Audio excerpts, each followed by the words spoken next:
recently got into gothic pulp novels, but I decided to take a slight detour from that when I was at my local vintage shop, and I found this book for $4.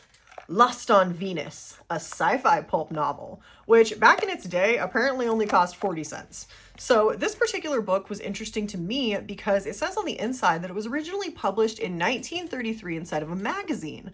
So I figured we'd read it and we could get lost on Venus together. Now, our story begins with the first American in space, Carson Napier, who is not actually American. Apparently he's British, but chooses to be American because I guess you can just do that. So he's fallen in love with the beautiful Princess Duari, who he saved from getting kidnapped by aliens on the planet Venus. And then he got kidnapped. So she's off on a solo journey right now, and he is being taken to the Room of Seven Doors, where he's supposed to die. But he's actually kind of excited about this because he thinks the aliens are going to feed them. So he may die, but he's kind of looking forward to the whole thing. Now, Carson's also a little bit mad because as he's being taken through the city as prisoner, he's upset that no one seems interested in him, even though he has blonde hair and blue eyes, a point that he constantly has to tell us. So he gets taken to this room with the 7 doors and is told if he can escape, then they'll let him go.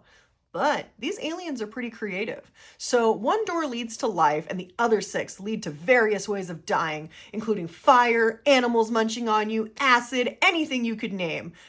And if you can't decide on a door, they do give you a noose, but it's specifically designed to kill you slowly. But they also do give you the food and drink, but that's also poisoned. So right now it's really not looking good for British/American Carson. So he chooses a door and this big warthog looking thing comes out and it fights a snake because there's snakes too. So those two are battling to the death. He climbs up the noose, finds another door, and he escapes. And he keeps hearing this woman scream and he ignores it because honestly, Carson's a little bit selfish. But finally, he decides to go and check it out, and it's the woman he's in love with, the Princess Duari. So I don't know how he didn't figure out that it was her. I was under the impression he was in love with her, but whatever. They're reunited now.